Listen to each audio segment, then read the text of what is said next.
Allow me to introduce to you Senator Moses Kajwang, Senator from Homa Bay. Thank you for joining us this morning. Today you're flying alone, huh? Oh yeah, I have the field all to myself. Right, so we'll continue our pace, of course, with the conversation. But looking at the front page of the Daily Nation, pay cut, police in mass exit threats. I think we need to drill deeper on this briefly. More than 1,000 officers have threatened to leave service after shock pay reductions, targeting graduates and the disabled, so some earning negative salaries, exposing the already battered force to legal suits and brain drain. This story is tucked away on page 4 of the Daily Nation. We've been talking a good game about police, you know, in light of the new police service and, of course, police reforms. Do you see any discernible difference that we are talking about a robust task force that was actually put out to, you know, look at the security sector, especially the national police, but still we have such headlines even today? Debarl, it's unfortunate that we established the National Police Service Commission, yes, which was supposed to do the human resource management for the police force. Because previously human resource management, administration, orders and aspects of security and fighting crime were done centrally by a commissioner of police. And so we separated and say the National Police Service Commission shall be the human resource arm of the police force. And we thought that that would ensure that our police officers, in terms of training, in terms of promotion, in terms of motivation, in terms of remuneration, yes, they would be better off as opposed to the past. And we've created layers and layers of bodies that are supposed to look at this issue of human resources. We even set up the Salaries and Remuneration Commission, SRC, as a separate constitutional commission that would look at pay across the entire civil service. But it seems this is not working. First of all, in the police force, we seem to have focused more on quantity and hardware, yes, rather than quality and software. President Uhuru Kenyatta, in his previous addresses to the nation and addresses to Parliament, has been very proud in reporting to the nation that the numbers in the police force has grown by 25%. I think the numbers in the police force is about 98,000 thereabouts. And we've been very proud about our police to citizen ratio. We've been very proud also of our hardware acquisition for the police force. When we were in resistance mode, for those of us who were in the opposition, at several turns during that process, we were crushed, and we were crushed heavily by police that was very well equipped with water cannons, with bulletproof equipment, etc. We have focused so much on that hardware and forgotten about the software and the quality that needs to come with it. If you're going to have a police officer, yes, who's earning a negative salary, then his gun becomes his checkbook. Yes. And this is not something far-fetched. It was in Uganda when Milton Obote took over power, yes, and his soldiers were not getting paid. And he told them, you've got a gun, go make use of that gun. It led to cases of insecurity, cases of corruption that eventually led to the overthrow of the Milton Obote II government. So we must be careful with this, because when you have a policeman with a gun, with a walkie-talkie, with a police car, and nothing in the pocket, they are humans. They will find all ways and they will do anything possible to make sure that they can feed their children, feed themselves, and feed their wives. So this is something we need to look at. We must also go back to the National Police Service Commission and find out. The law is very clear that you cannot deduct from a person's salary to the extent that it takes away nothing. Yes. In fact, deduction should not exceed 2/3 of someone's salary. How then does someone end up with a negative 15,000 or a negative salary? This means that there are certain weaknesses within the NPSC. Yes. This also calls into question, because we in Parliament made human resources one of the regulated professions. In fact, we said that a human resource manager must be a member of the Institute of Human Resource Management. And you know, it's a statutory thing. So it means that even the professional bodies, the police commission, all are failing. And the end result will be increased insecurity, increased corruption. Increased security, increased corruption. So are we seeing also the dysfunction of the National Police, you know, Commission? Service Commission? Because it seems, yes, all this in light of what is happening currently. We know they've been also hue and cry about the housing of police. The insurance is a bit, they've done something, we should say, but it's not really up to scratch as far as the police are concerned. In light of this particular headline, do you think the National Police Service Commission is really up to scratch, or it's a commission that is purely dysfunctional, from your own estimation? I think the NPSC is on the dock in this particular matter. First of all, how do you reduce the salary of a police officer unilaterally without putting in place some framework for discussion and consultation? The police force do not subscribe to trade unions, and I think that was one right that we excluded them from, even in the Constitution. But there has to be a framework for consultation. We've also been told, we've also been educated by Kotu Secretary General Francis Atwoli, that it is improper to reduce the salary of someone downward for any reason. So NPSC, as a body that looks at human resource matters, should be on top of some of these issues. And Debarl, we've talked about NPSC in the past. From the time Kaindi was fired, to the time even Boynet was appointed, to the recent appointments in the police force, where you find that the president makes appointments or recommends certain people to be appointed, and the NPSC works backwards to confirm the persons that have been nominated by the president. I don't believe that NPSC has understood its mandate properly in the context of the new constitution. They still think, or they still behave as if their job is to discipline and back orders at the police, rather than to help them improve their lot. Human resources is not just about discipline. Human resources is about motivation, it is about development, it is about remuneration, and it is about making sure that the people working within an establishment, you make the best out of them. NPSC has failed in this regard. We, some time back, were treated to some very colorful sessions where police officers were brought before the Kavuludi team and they were declaring their wealth. And you could find that a police officer who we are now finding earns negative salary could be having millions of shillings in the bank. A police officer who today we are confirming earns 18,000 shillings a month, which is really a pity in this kind of economy, could be having businesses worth millions of shillings. Where does that come from? It comes from corruption. NPSC really must go back and must try to understand not just its mandate, but the reasoning behind the drafters of the Constitution or the legislators when they proposed we set up a separate HR wing for the police. And yet when we come out with a baseline survey on corruption, of course we normally merit, or we put not really merit, but actually police come really up on the ladder as leading in corruption. In light of all this, how do we then last the boil of corruption, as you say? If we don't give them enough money, we give them the temptation also to actually, pilfer, also be embroiled in corruption as well. Are we going to win over the fight of corruption where police are concerned? It's going to be difficult, Debarl, because these are the guys who are supposed to enforce law and order. And part of that law and order is to make sure that people are, following the law, and those who don't follow the law, action is taken against them. But this then creates a very conducive and a very attractive atmosphere for the police to look the other way while the law is being broken for a small consideration. Because someone with nothing in his stomach, self-preservation is a human instinct. The police are humans. They will want to preserve themselves. They'll want to take care of themselves. So from the perspective of enforcing law and order, from the perspective of going out there and aggressively making sure that those people who break the law, action is taken against them, we are going to lose on that. But also, corruption is not treated by throwing more money at the problem. Human nature is such that the more money you want, the more problems you have, and the greater the needs that, again, appear before you. Even if we were to pay our police officers 100,000 shillings, they'll simply move their children from the public schools to private schools, and then the demand will be higher. What we need to be looking at is a motivational framework for the police force, such that when you join the police force, it is not just about getting a job that can pay you a salary. Look at the motivation that takes people to join the clergy, for example. In the past, for you to join the clergy, it was a calling, and you knew that you're going there to win souls. You knew that you're going there for a moral purpose, to transform people. Could that be the same with the police force? Unfortunately not.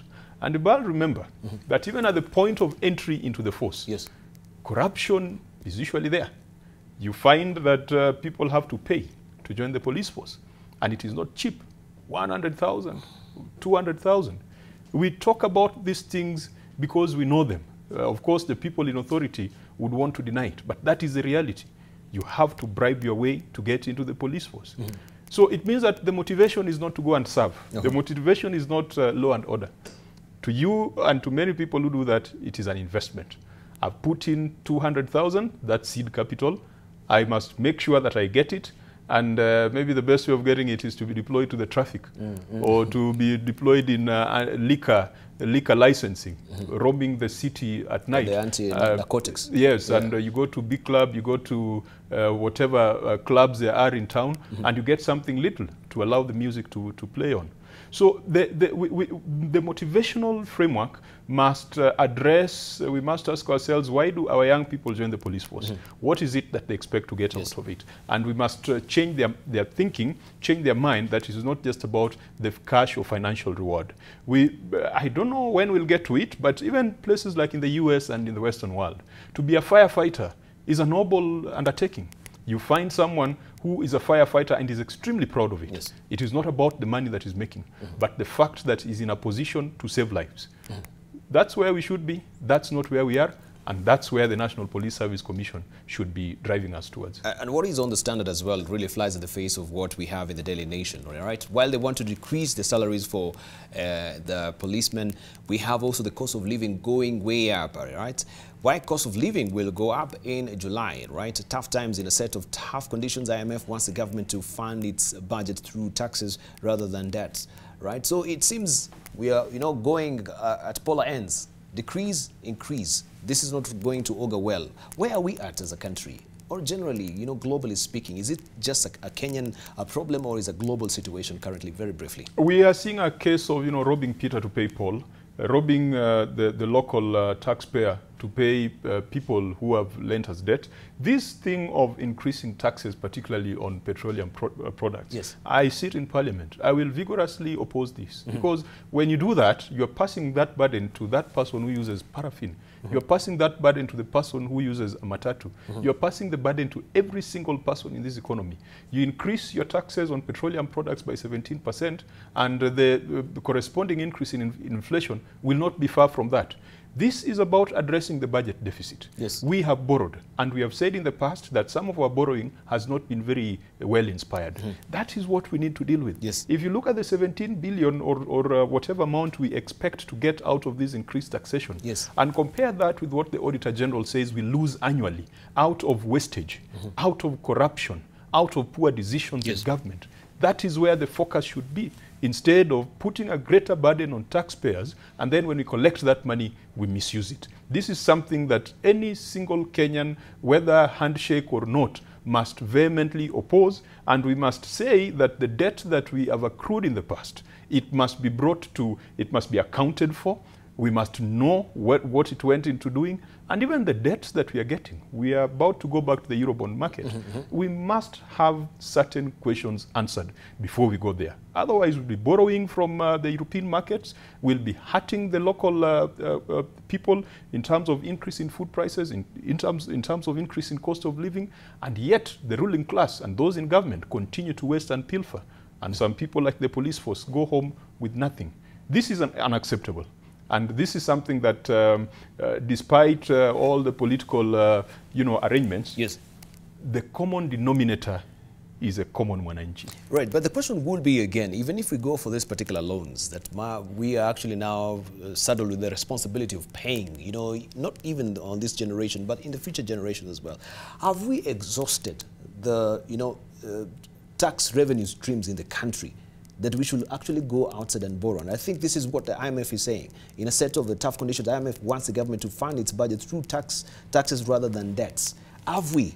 Is the ultimate solution to raise taxes, or have we plugged all the holes as far as tax revenues are concerned? Because I'm given to understand also on the online, buying as well, the KRA has not really tightened the strings there. as far as, you know, making sure the 50% that maybe people are really buying online, also that also is actually tapped on. Let's just talk about exhausting revenue streams within before going outside. Is KRA doing a sucky job? Well, definitely KRA is not doing a great job, and the CS Treasury, I think, has put them on notice, yes, because they are not meeting their targets. KRA itself is embroiled in a leadership crisis right now, yes, because Njiraini is supposed to have gone home, but that process is not being managed very well. You need good leadership of an organization for it to proceed, and for the people down there also to take orders seriously. So yes, KRA has not met its target. There are all sorts of reasons. We are told that the economy is doing badly, and as a result, some of the key tax income sources, yes, are not performing well. But if you look at our revenues, most of it comes from either VAT and pay as you earn. And pay as you earn, if it has gone down significantly, yes, then that tells you that we've had serious job losses in the market. And I don't think that pay as you earn should have gone down that significantly. Perhaps value-added tax could have gone down. But there are other avenues for raising taxation, yes, instead of imposing this percentage tax on petroleum products. We have been talking of capital gains tax, which perhaps has not been done very well. We have seen corporates making huge amounts of money, billions of shillings, yes, in capital gains, yes, or in speculative activities. Yes. That has not been addressed. We have a small population of landlords in this country. There was a tax that was meant to target landlords and homeowners. It has not been exhausted. That has not been effected.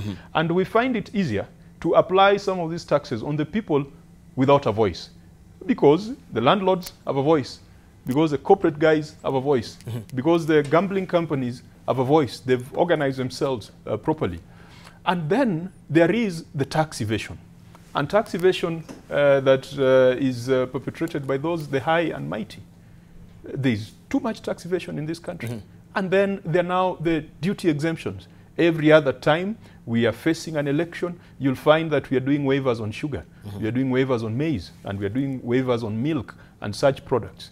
I believe that you need some discipline in making sure that existing tax sources are exhausted before we decide to go for the poorest, before we decide to tax the church mouse. So yes, I agree with you, Debarl. We have not done well. We've not done well. And we can do better. And doing better does not mean increasing the tax burden on Kenyans who are already overburdened. All right. And of course, for our intro, we're really talking about the way you manage our disaster here in this country. The floods, we can see now we have a lot of water. Still, water harvesting is still a problem. We were told that, yes, there should be a water harvesting secretariat. We don't know if that secretariat is up and running. Maybe you're in the loop. You know, there was this bill, that food security bill that had been, initiated by the then senator of nominated senator, that is British Elache. I don't know what really happened to that particular bill. But what are harvesting secretariats? Is there anything in the offing like that? And if not, what are we doing with all these floods that are happening right now? Because next year we'll still be handing out, or proffering our hands with a pail in hand, looking for alms, looking for money, talking about, a drought. Yes, this is a national disaster. Do we just make this pronouncement, yet there is no intermediate action that follows these pronouncements? I'd first wish to convey my condolences to those who died in Homa Bay, yes, and those who died in other parts of the country during this period. In Homa Bay, there was some death reported in Makongeni, and these are deaths that could have been avoided. And it's not enough to say that it was an act of God, because some of these issues are things that are manageable. Yes. And it is unfortunate that every other season we are either complaining of too much rain or we are complaining of too much sun. Yes. That means that we have not been able to master the natural environment that we find ourselves in. The food security bill is currently before the Senate, and I sit in a committee that is considering it, which is the Agriculture Committee. We have done our public hearings, and we are doing final legislative amendments, yes, before we take it back to the House for third reading. And we've received a lot of interesting feedback, and we realize that food security is something that any single body or organization involved in food production, involved in disaster management. Yes. In fact, up to the treasury, food security must be should be one of the things that is foremost in their minds. So as part of that feedback, we've realized that there are so many entities that currently have got food security as their key deliverables. And so when you do a food security bill, we probably need to ensure that it is a coordination or a coordinating role rather than creating another body on top of National Drought Management, on top of Agriculture and Food Authority. So this is a conversation that will be coming up in Parliament, and we hope that by the end of this year, the food security bill will have been signed into law. However, but other proponents, before you go to the however, are saying, you know, we don't need a food security bill as it is right now. We have so many organizations. Why can't we try and merge these organizations so that we have cohesion, a seamless flowing, you know, sort of interaction and interfaces within this particular organization? Because it seems, yes, we have ADC doing their own thing. We have another branch, maybe the NCPPE doing their own thing. There is no actually interaction to make sure that all of us are targeting one particular goal, which is food security in this country.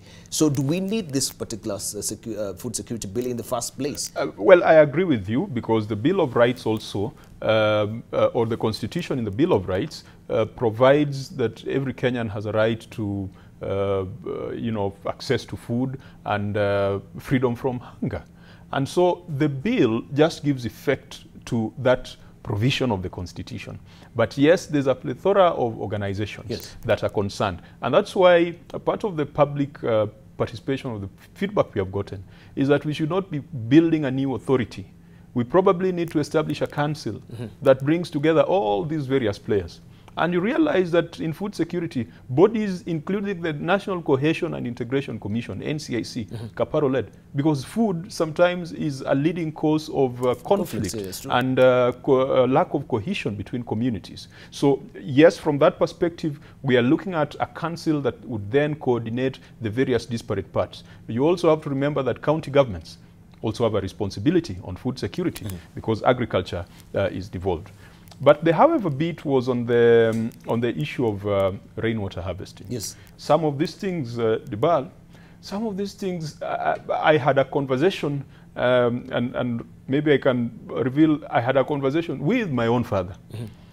And we were asking ourselves, why would you allow a school with 8 classrooms to be built without a rain gutter and a water collection system?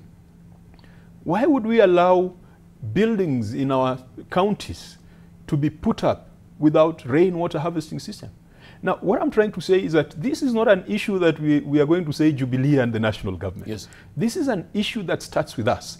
And when you fail to do it as an individual, when you fail to see the sense that harvesting rainwater is even cheaper than buying water from a metered source, then our counties can enforce it.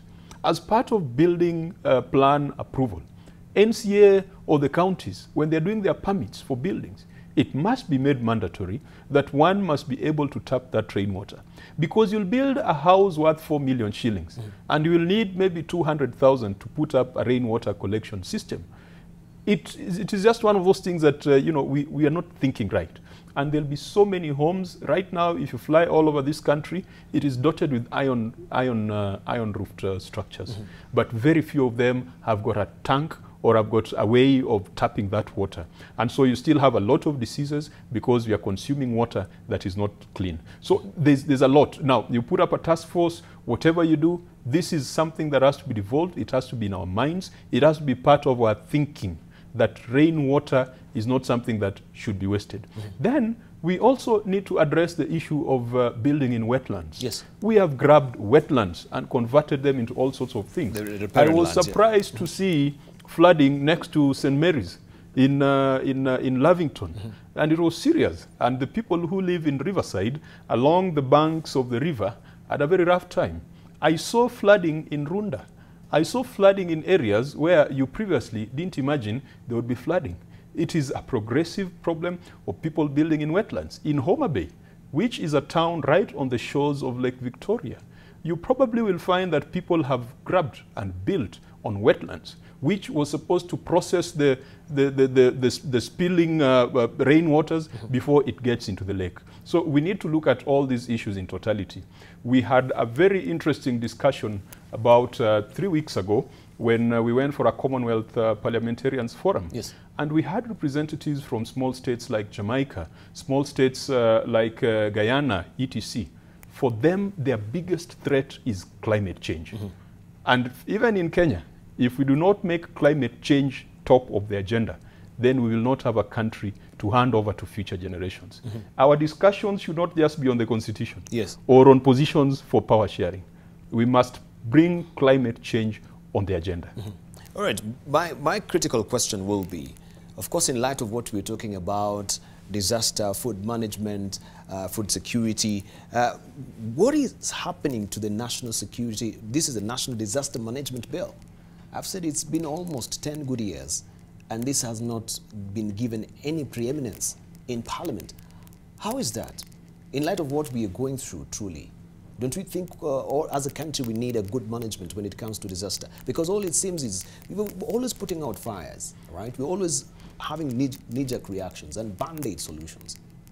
Managing disasters or preventing disasters from occurring, that then would be the question. That do we need to have a body that waits for disasters to happen? First of all, where is the bill? Where is the bill at? This is a matter, I know that the NDMA, there's an NDMA which deals with drought, yes, but then drought is different from disasters. Disasters, yeah. Now, the issue of disasters, Debarl, is a matter that perhaps there could be a lot of vested interest, because the national government is allowed to set aside a certain percentage to go into disaster management. County governments are also allowed to set up a certain percentage to go into disaster management, and even members of the National Assembly through the national government CDF, what we call CDF, there is a percentage that goes into disaster management. Probably because disaster management funds are available at different layers, then there is lack of incentive to ensure that all this is centralized. But we have done very poorly when it comes to disaster management. I will need to confirm what the status of that bill is, because it is not something that has come on the radar in the recent past, meaning that it has not been top of mind of a legislator. And that's the question. Why is it not top of the mind? Yeah, and maybe because it's the incentive that people have that if I'm a governor, I can have a certain percentage that is within my absolute control for disaster management. That could be part of the reason. Why then do we wait for disasters to happen, then we try to manage them? And I think it links with the earlier question, that all this rainwater, if you are harvesting it, if we could be able to keep it, then we will not have stories in the next few months that our dams are running low on water. Because that has been the story. One time the dams have got too much water. The next time the dams don't have enough water, and we are not sure whether we're going to get enough electricity in this country. And so the thinking must then change in terms of converting some of these things that we call disasters into opportunities. And we have seen countries like Israel who have turned what we would be calling a disaster, we would be calling it drought or famine in Kenya. But they've turned the barrenness of a land and the aridity of that area into something else by innovatively thinking. The European countries and the Western economies are wet and icy almost throughout the year. And yet, some of them are some of the leading producers, if not of dairy products, but even of agricultural products. We must move away from this comfort zone that we are in. And this applies broadly to Africans or countries within the equatorial zone, where the extremities are not that great. And the extremities are either too much rain or too much sun. So as a country, we need a master plan on making sure that we tap these things. The president has been talking about his big four, and out of the big four, food security is part of it. And food security, really, you must manage the weather, or you must tame the elements to ensure that you've got a sustainable food production system throughout the year, and you've got a situation where when you've got surpluses, whether it is a surplus of water, you can store it for future use. And when it is a surplus of the sun, you can tap it. You can convert it into solar energy, like the poor fishermen were doing in Remba Island in Homa Bay County. And then, in our warped sense of thinking, we do not appreciate people who are attempting to tap who are attempting to utilize those natural resources or those extremities of weather. So you find people creatively making a decision that since you don't have electricity on this island, we are going to use the power of light and the power of the sun to generate electricity. That becomes a problem. A regulator comes in and clamps down on them. You might find other people trying to make use of excessive waters to do something. Then you'll find Water Resources and Management Authority coming in and telling them that they have to apply for licenses. We have built too many organizations, and these are not areas where we need to build more bodies to ensure that we tap and manage and tame the elements. Which exacerbates, the dead hand of bureaucracy when it comes. And of course, it's a pity that we have also regulator really coming in and saying, instead of really encouraging or finding other avenues on how they can encourage such people from the island to come up, with the sustainable means of supplying electricity, instead of clamping them down. What would have been the prime solution? What do you think, from your own estimation, should have been the wisest of fashion that should have reacted, the regulator? I wish we would have gone back to the Owonda and Abdikadir recommendations on parastatal reforms. And Isaac Awondo. And then we'd realize that we've got too many organizations and too much bureaucracy in this country in the name of parastatals and regulatory bodies that could be collapsed, or we could find a way of coordinating all of them. You've got too many bodies acting in isolation. Yes. So in terms of water, these things you're talking about, there are several bodies in water management. When it comes to drought, there are bodies. When it comes to disasters, there could be bodies or intergovernmental teams. Mm-hmm. When it comes to electricity, you'll find several bodies, all of these operating in silos. One of the key reforms that the government must look into, unfortunately, it does not feature in the big four that the president is talking about, because internal governance reforms is also extremely important for us to achieve the goals set out in the big four. We must break down the walls that exist in government.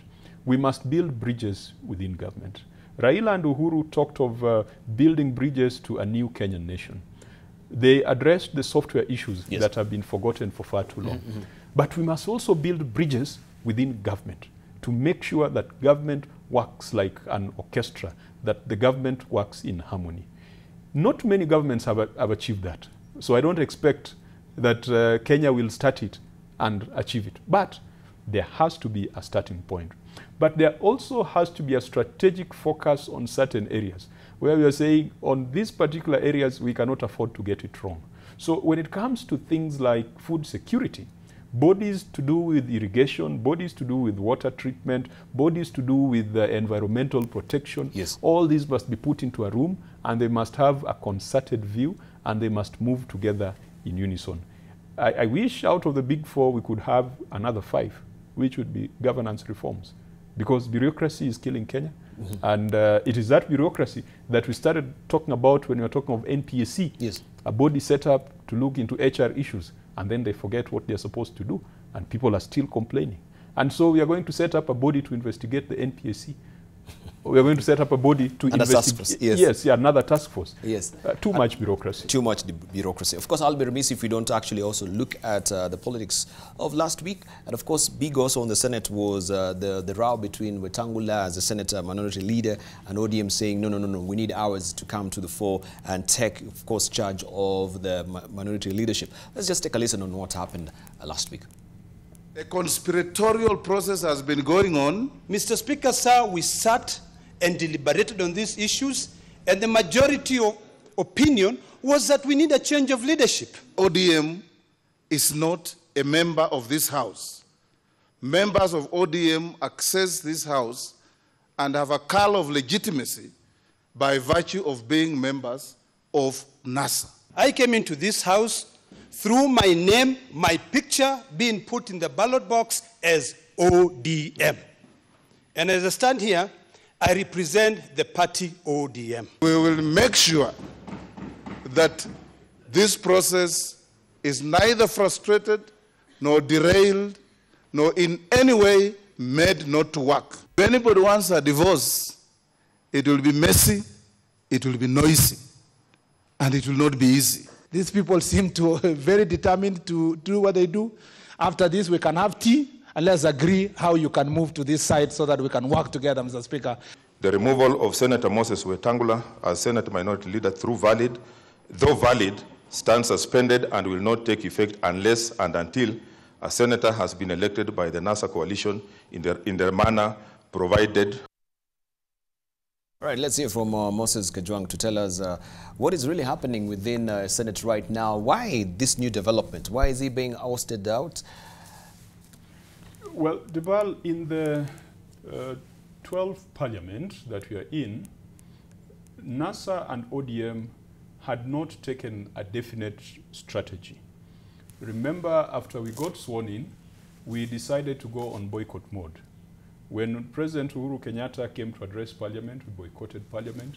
And we've been on and off blowing hot and cold on the issue of parliamentary boycott. Yes.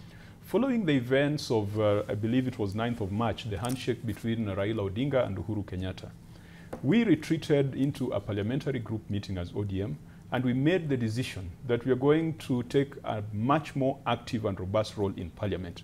In other words, our parliamentary boycott ended in March of this year. When we ended our parliamentary boycott, we said we needed to have a clear strategy and clear leadership in Parliament. And we said that our leadership in the Senate is held by Senator Wetangula, who is a principal. And we felt that as a principal, his role was to deal with far bigger national issues which could not be confined to the Senate. Because as a principal, he cannot lead us in the Senate when there is battle between the Senate and the National Assembly. Which side is he going to stand on? And yet, he is supposed to be a principal for everyone, including those in National Assembly and county assemblies. So we opted, and we sat down and deliberated on this, and said, we will replace Moses Wetangula with another gentleman who has been very prolific also in this agenda, called James Orengo. And so Moses Wetangula is not being replaced by Moses Kajwang. He's being replaced by James Orengo, who is also chairman of the NASA technical team. And this is not the first time a leader in the House has been changed. The Jubilee side replaced Professor Kindiki with Murkomen. Kindiki did not promise that he was going to divorce messily and noisily. Kindiki accepted his new position as Deputy Speaker, and as we speak, is still a strong member of Jubilee. It's not really a question of numbers, that what is Wetangula bringing, you know, as far as his party is concerned, and ODM is bringing? Yeah? Is that the underlying issue? Because at the end of the day, actually, you're looking at the numbers.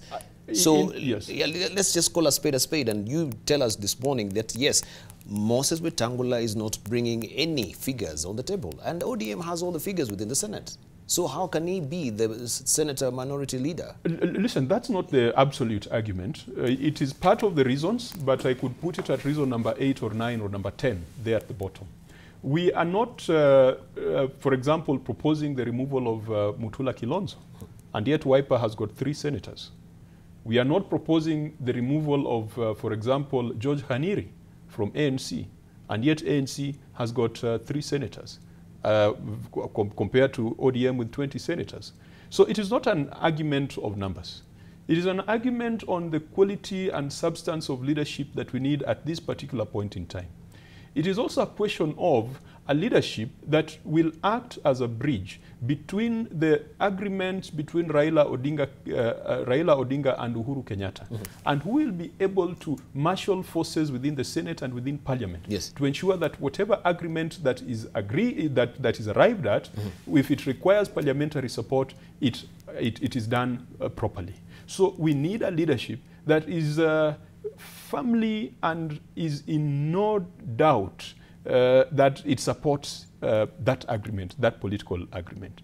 Thirdly, it is also about making sure that you've got the right persons who can concentrate on the work of Parliament, as opposed to having a leadership that is on one hand campaigning for the presidency, running a political party, being a principal in a complicated political process. All those things will undermine their ability to focus on Parliament. And as I said, we have decided that the parliamentary wing of NASA and the parliamentary wing of ODM is going to be robust. We are going to be active. We are going to be very keen on looking at some of the legislations that we've just talked about and making sure that they are of value to the people. So the issue of numbers, Because when we made Wetangula the leader of minority, we knew that he was the only senator for Ford Kenya out of 27 opposition or 28 opposition senators. We knew that when that appointment was done. It is just in light of the new political developments that we believe that the leadership within the Senate needs to change. And when we change the leadership, Wetangula does not need to divorce. And I gave the example of Professor Kindiki. He's still a member of Jubilee. We must shed off this attitude that we were born into certain positions. Today I'm the senator for Homa Bay. Yes. Next time the people of Homa Bay might decide to deploy me in a different position. I should not threaten them, and I should not get into a tantrum if they so decide that I can serve them in a different position. So really, Debarl, this is not, I wouldn't say that the Wetangula's numbers and proportions is the reason number one. The reason number one is that our parliamentary wing has decided to be robust, and we need a leadership that can deliver that robustness. All right, so talking of threats then, why is NASA camp actually threatening, the core principals, Moses Wetangula, Kalonzo Musyoka, and Musalia Mudavadi, of not holding talks with Uhuru Kenyatta? Isn't it their sole right to actually hold talks with anyone in this country they do want to? I would love to meet Uhuru Kenyatta and talk to him about the problem of fisheries. But I've just seen a report in the Business Daily about the state of fisheries, yes, and the poor state of landing sites. And Rita, my home sub-county, and Homa Bay, my county, has a problem. I would love to meet Uhuru Kenyatta and talk to him about these rogue regulators who have switched off a power plant in Remba Island on Lake Victoria. Debarl, yes, would wish to meet President Uhuru Kenyatta. And I believe all Kenyans would want to meet Uhuru Kenyatta. So why are you posturing then? Why is the NASA camp posturing the truce between Raila Odinga and Uhuru Kenyatta as an, Uhuru Kenyatta and Raila Odinga exclusive affair? So these other core principles cannot partake in this particular dialogue. What we would be asking is that if Raila indeed is a captain of the NASA ship and is a leader of the NASA ship, does it mean that his core principals have lost confidence in him being able to speak on their behalf? Mm-hmm. Because in an organization, in a proper setting, you would have a leader whom you would mandate to speak and do things on your behalf. So when they start, and so going back to my point, I believe that through my leaders, or when I meet Uhuru Kenyatta, the 1 million people in Homa Bay are convinced that their issues have been submitted. When Raila Odinga meets Uhuru Kenyatta, we are convinced the 50% of this country that supports Raila Odinga, we believe that he has represented our interests and our issues. Thank you. Now, when his friends and co-principals decide that no, we also must talk to him one-on-one, really it is a demonstration of lack of confidence in his ability to mediate and arbitrate on their behalf. So then that gives way for the posturing that is coming from your camp as well. The posturing that we have, they cannot do because this is an exclusive affair. So are you privy to this particular pronouncement that yes, they were told this is an exclusive affair, you cannot have dialogue with President Uhuru Kenyatta? It will be anyone who comes on TV beside Raila Odinga and Uhuru Kenyatta and attempts to explain what this agreement is all about is a liar. Because beyond the document that was entitled Building Bridges to a New Kenyan Nation, there is nothing more substantive that we have gotten out of this. I probably could have a little bit more because after this meeting, Raila Odinga called the ODM members and we had a parliamentary group meeting and he told us a little bit more about the discussion that went on. It is not in doubt that Raila Odinga and Uhuru Kenyatta today, each of them draw support of roughly half the nation. Yes. Uhuru with 50% and Raila with 50%. It is not in doubt. Ask any Kenyan. When the two decide to shake hands, one sworn in as the President of the Republic of Kenya, another sworn in as the President of the people of Kenya, and they decide to shake hands, one says that I now recognize you as the President of Kenya. The other says, I also recognize you that you might not be the president de jure, but de facto you are president and we are equal in terms. That handshake, Debarl, cannot be wished away. And I know that it will take more than a handshake to solve the problems of this country. The issues with police pay, the issues with taxation on petroleum products, the issues on debt, the issues on tapping of rainwater, it will take much more than that. But we must make a conscious decision that we are now focused on building bridges for too long we built walls. We have gotten to a situation where our little children, who perhaps don't even speak our mother tongue, are now being recruited into some ethnic competition. And I believe that was the focus and that was a concern that Raila Odinga and Uhuru Kenyatta had. That let's build a new Kenyan nation. Let's end this ethnic antagonism and competition that has characterized the politics of this nation. I believe now that the president is back from Cuba, there will be further interactions and we'll be getting much more information. But those who are running ahead and saying that now Jubilee has swallowed ODM or ODM has been swallowed by Jubilee, they must remember that we've got a presidential system. We are not in a parliamentary system. Thank you. And so whether ODM supports a Jubilee agenda today, it does not mean that there is a defection. These are people who are still living in the past. Right, thank you. As we're winding up, briefly, looking at your crystal ball, because we have also MPs from, the Musalia Mudavadi's camp saying we will actually throw out Raila Odinga from this NASA coalition. Is there any holding with this particular coalition, or actually it's teetering at the brink? We are seeing the fall of NASA as a coalition? Very briefly. Every coalition must have objectives, and this is a point at which NASA as a coalition must decide what are the objectives. The objectives of NASA before the last general election was acquisition of power and coming up with certain reforms. I do believe that Raila Odinga, even though he has now said that the issue of competition and argument on power, we bring it to a close, is still keen on the other agenda on reforms and justice and making sure that we build a Kenyan nation. So the other core principles, what they need to do is to ask themselves whether those objectives are still aligned to their own thinking, or their thinking is just about accessing power by whatever means necessary. But also, looking at my crystal ball, look at the numbers. ODM as a party and Jubilee as a party, put together, they could have the 2/3 majority that you'd require in parliament. They definitely have the 2/3 majority that you require in the Senate. Looking ahead, I believe that in matters of national interest, great national interest, it will be possible to agree very quickly, and it will be possible to arrive at quick changes in parliament. Now, it would be important to have an opposition. And I want to encourage Musalia Mudavadi, Kalonzo Musyoka, and Wetangula, if they are keen on forming an opposition, then that can be an opposition not in the context of the parliamentary system, but it could be an alternative way of looking at things. Because with ODM and Jubilee, if they were to agree every other time, it will be an absolute majority that would also be dangerous for this country if it is not used well. So yes, that absolute majority can be used to midwife change. It can also be abused. I want to hope and I want to believe that there will be a few members of parliament who will either sit aside and support positions on the basis of the good that they offer to the Kenyan nation. And that still becomes an opportunity for those who are unhappy with the handshake to build that third column. Thank you. Moses Kajwang, Senator Homa Bay, I really appreciate you coming through this morning, and thank you also for holding forth for all of this panelists that they didn't show up today. I really do appreciate. Thank you very much. Of course, we've been holding court with the Senator Moses Kajwang, who's the Senator of Homa Bay.